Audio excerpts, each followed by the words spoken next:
सच्चिदानन्दरूपाय विश्वोत्पत्त्यादिहेतवे तापत्रय विनाशाय श्रीकृष्णाय वयं नमः। हरिद्वार में जिस समय सनक सनंदन सनातन संत कुमार कथा कह रहे थे, उस समय उन्होंने एक उदाहरण दिया कि श्रीमद् भागवत की कथा को सुन करके कौन कौन से श्रोता जो है उनको मुक्ति मिली है।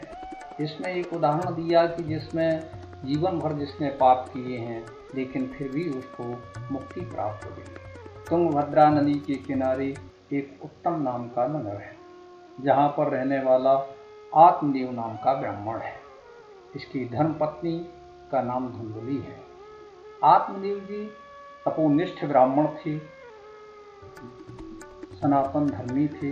वैदिक कर्म को करने वाले अपना जो प्राप्त किया हुआ धन था वह आधनादनम धर्म मार्ग में, आधा धन जो है वो धर्म के मार्ग में लगाते थे।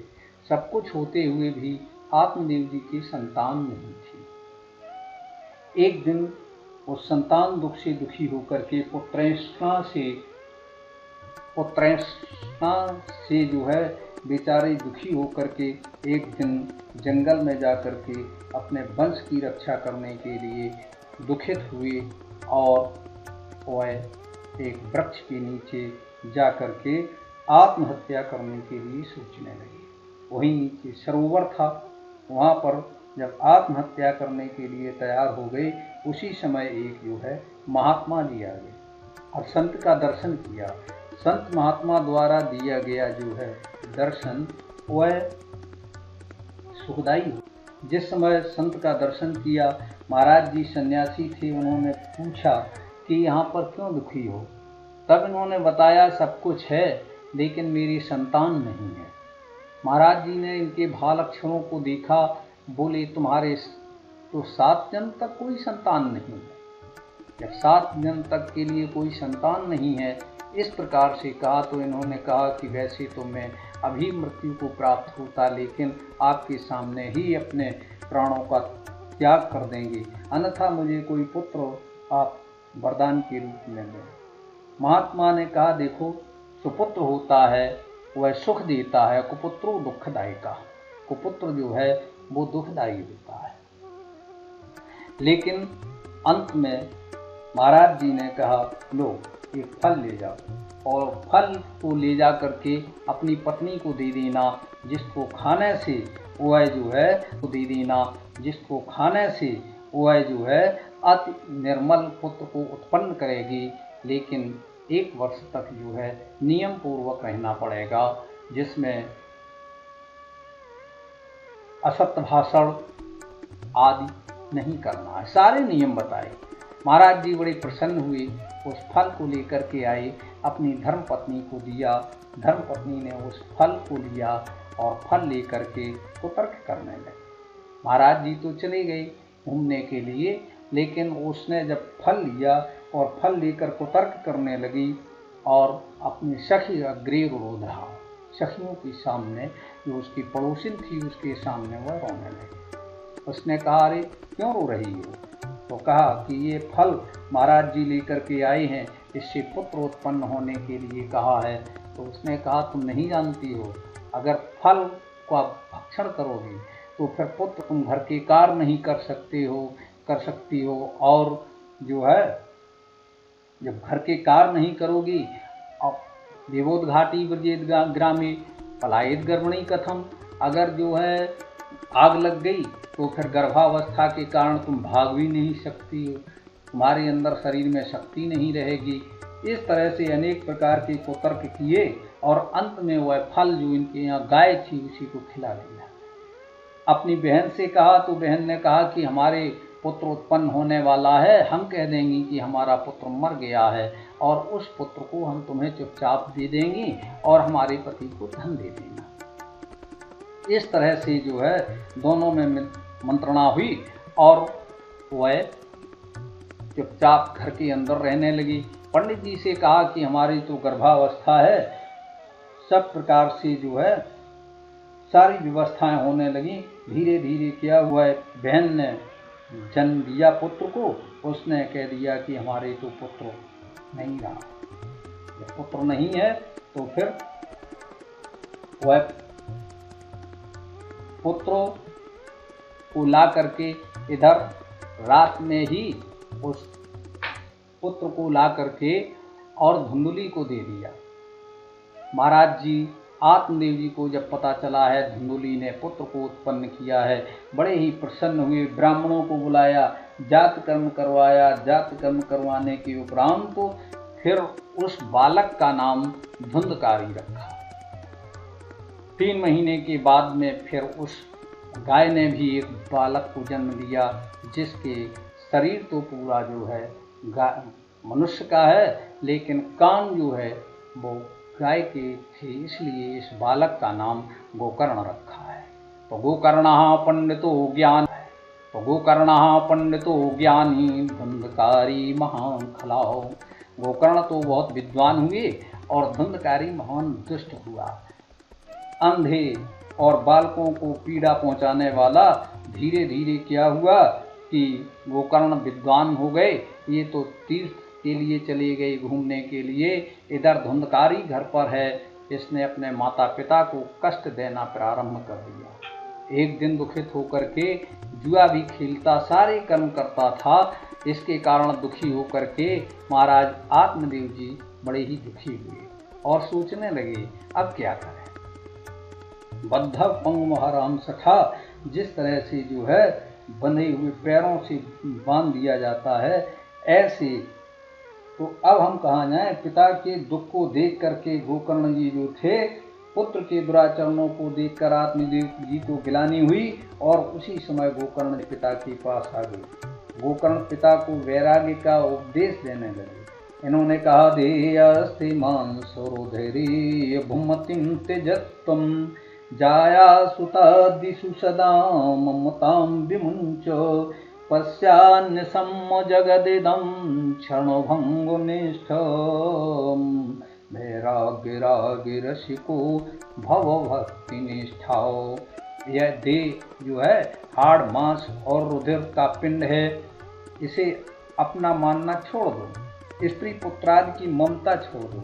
ये संसार क्षण भंगुर है, इसमें किसी की भी कोई वस्तु नहीं है और न कोई स्थायी है। उसे राग और न मोह करो, केवल वैराग्य के रसिक बनो और भगवान की भक्ति में डूब जाओ। संसार मोह का परित्याग के बिना भक्ति नहीं होती। क्यों? बोले किसी प्रकार से मन सांसारिक विषयों के बीतरागी करके मन जो है वह कहाँ लगाओ? प्रभु के चरणों में। संसार में आसक्ति नष्ट तभी होगी जब भगवान के दास बनने की आसक्ति होगी। संसार के विषयों में मत फंसो। गोकर्ण जी ने कहा ठाकुर जी के चरणों में मन लगाओ। यह देह अपनी नहीं है, यह देह अपनी नहीं है। क्यों? इसीलिए इसको हमेशा ये मत सोचो कि हमारे पास रहेगी।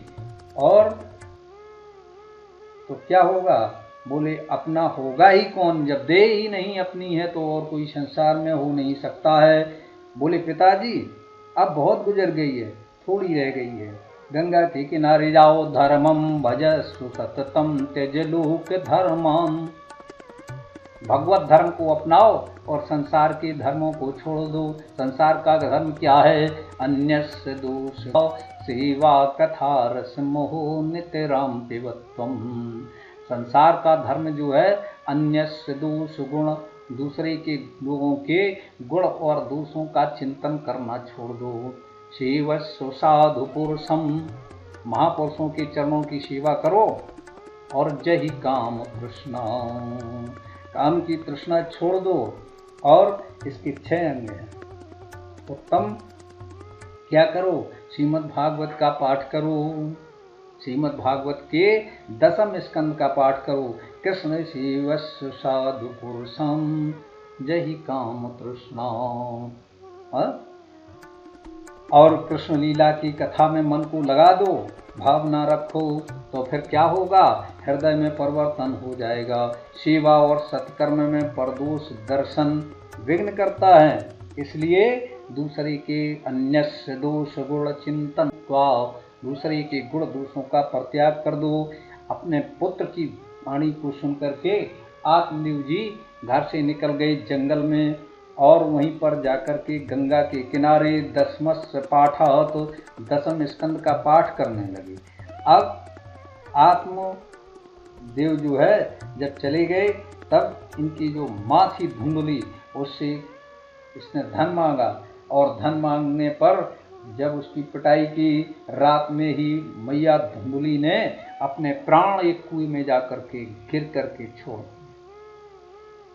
5 वेश्याओं को घर में रखने लगा।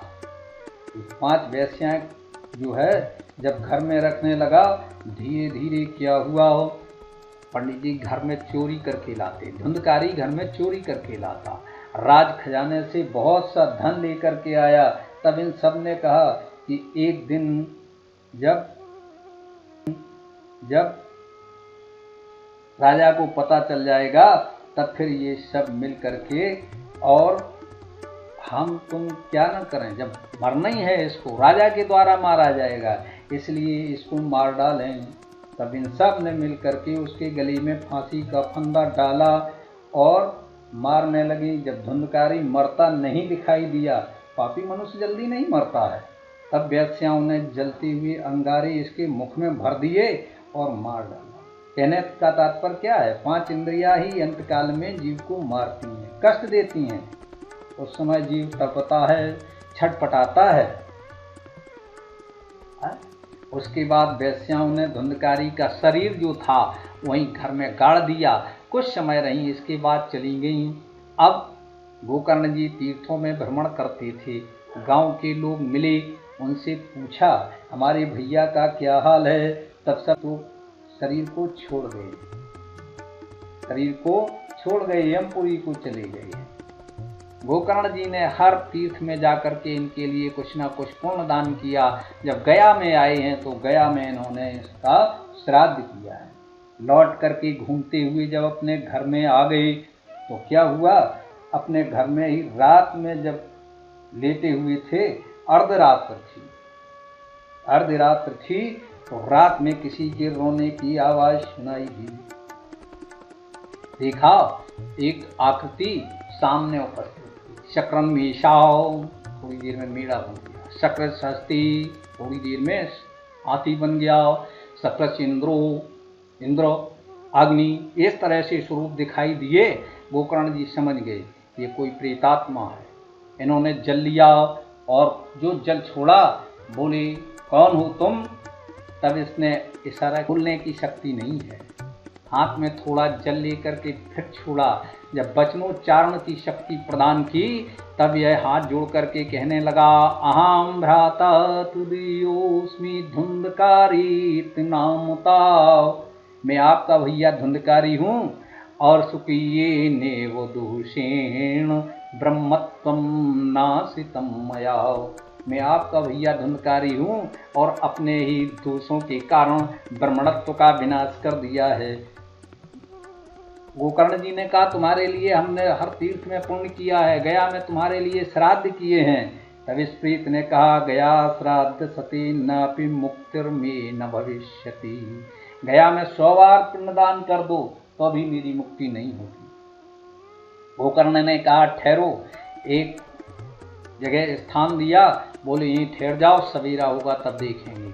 सवेरे गांव के जो बड़े बड़े लोग थे, विद्वान लोग थे, उन सबसे पूछा, किसी ने कुछ कहा, किसी ने कुछ कहा, लेकिन अंत में सुबह जब सूर्य भगवान उदय हुए तब सूर्य नारायण से प्रार्थना की, हे प्रभु आप रुक जाइए, त्रिकाल संध्या का फल ये है। ब्राह्मण को चाहिए त्रिकाल संध्या में कभी न चूके। त्रिकाल संध्या करने वाला न तो कभी मूर्ख होता है और न कभी दरिद्री होता है। जिस समय इन्होंने कहा सूर्य के वेग को रोक दिया, बोले प्रेत की मुक्ति का कारण कोई उपाय बताओ। दूर से ही भगवान भास्कर ने कहा कि जाओ, भागवत शास्त्र जो है मुक्ति का शास्त्र है, इसको तुम भागवत की कथा सुनाओ। धुंधकारी जी ने की मुक्ति के लिए गोकर्ण जी ने श्रीमद् भागवत का सप्ताह का आयोजन किया अब सोचने लगे हमारा भैया कहाँ होगा वह धुंधकारी। वह धुंधकारी एक पड़े हुए बांस में प्रविष्ट कर गया। वायु का रूप है इसलिए स्थिर नहीं रह सकता था। जब बांस में प्रवेश कर गया, एक दिन की कथा जब शाम की समापन हुई, उसी समय उस बांस की एक ग्रंथि जो थी वो चटक गई। दूसरे दिन 2, तीसरे दिन 3, चौथे दिन 4, पांचवें दिन 5, छठवें दिन 6वीं ग्रंथि का भेदन हुआ और जो 7वां दिन आया, 7वें दिन वह सबको छोड़ करके और सुंदर स्वरूप को धारण करके सामने उपस्थित हो गया और हाथ जोड़ करके बोला, धन्य है भैया, तुमने मुझे प्रेत आत्मा से मुक्ति प्रदान कर दी। धन्या भागवती वार्ता प्रेत पीड़ा विनाशिनी। धन्य है वह भागवत की कथा जिसने प्रेत को मुक्ति प्रदान की। उस समय विमान आ गया। जब विमान आया पास में, ये 7 क्या है? ये 7 ग्रंथि पहली नारी की आ सकती है, दूसरी ग्रंथि पुत्र की आ सकती है, तीसरी ग्रंथि व्यवसाय की कुटुंब की आ सकती है, और 6वीं घर बार की आ सकती है, और 7वीं गांव की आ सकती है। इस प्रकार से 7 ग्रंथियों का भेदन करके जब ये 7 ग्रंथियां मुक्त हो जाती हैं, चटक जाती हैं, तब इन सब शक्तियों ग्रंथियों का त्याग करोगे। कौन? काम, क्रोध, लोभ, मोह, मत्सर और अविद्या, इनमें जीव बंधा हुआ है, जिसे मुक्ति करने का प्रयत्न करना जरूर चाहिए। अब जिस समय विमान आया, धुंधकारी जी को विमान पर बैठा कर जब भगवान की पार्षद चलने लगी, गोकर्ण जी ने कहा ठहरो। बोले यहाँ तो हमारे बहुत से श्रोता थे, कथा सुनने वाले बहुत श्रोता थे, लेकिन भगवान के यहाँ भी क्या पक्षपात होता है। तब विमान में बैठे हुए पार्षदों ने कहा कि प्रेत ने कथा को श्रवण किया है, मनन किया है, निधिध्यासन किया है, मनन किया है, निधिध्यासन किया है, इसके कारण इसको मुक्ति प्राप्त हुई है। इन लोगों ने कथा सुनी है लेकिन कथा का चिंतन नहीं किया है, मनन नहीं किया है। गोकर्ण जी ने दोबारा फिर से श्रीमद् भागवत की कथा कही और जब दोबारा से कथा हुई है, सबको प्रतीत हुई कि धुंधकारी की कथा जिस तरह से उसने सुनी थी उसी तरह से हम सुने, जैसे उसको सदगति मिली थी उसी तरह से हम सबको गति मिले। कथा का मनन करें तभी उत्तम होगा। सब ने भगवान की कथा सुनी और भक्ति वहाँ पर प्रकट हो गई, ज्ञान और वैराग्य के साथ आई। इस कथा से महारानी भक्ति प्रकट होती है, ज्ञान और वैराग्य के साथ भक्ति बढ़े तभी मुक्ति प्राप्त होती है। और गोकर्ण के सभा मंडप में भगवान प्रकट हुए। उन्होंने गोकर्ण से कहा तुम्हारे कथा कीर्तन से प्रसन्न हूँ, तुम कोई वरदान मांगो। सनत कुमारों ने कहा जो मनुष्य श्री कृष्ण की कथा करे, कीर्तन करे, ऐसे वैष्णव भक्त के हृदय में आप विराजमान हो, सबको शब्द गति मिले। वैकुंठ में जो आनंद मिलता है वही आनंद श्रीमद् भागवत की कथा में मिलता है। जिस तरह से धर्मराज के पास क्या हुआ, एक याचक मांगने के लिए आया। धर्मराज जी के पास में एक याचक मांगने के लिए आया। धर्मराज जी ने कहा अच्छा कल लाना। भीमसेन बड़ी प्रसन्न हुए। भीमसेन ने क्या किया, इन्होंने नगाड़ा बजाना प्रारंभ कर दिया। बड़े प्रसन्न हुए। तब पूछा, बोले तुम क्यों प्रसन्न हो? बोले देखो, जिसको भगवान राघवेंद्र स्वयं नहीं समझ पाए कि कल क्या होने वाला है, लेकिन हमारे भैया ने कल की बात को जान लिया है कि कल क्या होगा। क्या जान लिया है कि कल भी होगा, कल भी होगा। तो इस तरह से इन्होंने कहा कि ना जयनुम जानकी नाथे शावरे सुथमान छे। आप गुजराती में कहते हैं कि जिसको जानकी नाथ भगवान भी नहीं जान पाए, और वह जो है किसने जान लिया, वह धर्मराज जी ने जान लिया। तब इन्होंने कहा कि अरे क्या आपने जान लिया कल प्रातः काल होगा? तुरंत ही धर्मराज जी ने उस याचक को बुलाया। बोले ठीक कह रहे हो भीमसेन, समय की कोई गति को नहीं जान सकता है, इसलिए इन्होंने तत्काल ही उसको दान दिया। कहने का तात्पर्य है ये मत सोचो कि कल करेंगे, परसों करेंगे, कब करेंगे, है? तो इस तरह से जो है जिस समय कथा के वक्ता के रूप में गोकर्ण जी को हृदय से लगाया भगवान ने, और उस विमान पर बैठ करके सब लोग चलने लगे। तब सनक सनंदन सनत कुमारों ने कहा, आत्म को मैंने जो है कहा, बोले चित्रकूट में जो है शांडिल मुनि के द्वारा इस कथा को सुना है। इस कथा को शांडिल मुनि के द्वारा सुना है। क्यों? यह जो है पितरों की तृप्ति के लिए यह श्रीमद् भागवत की कथा है।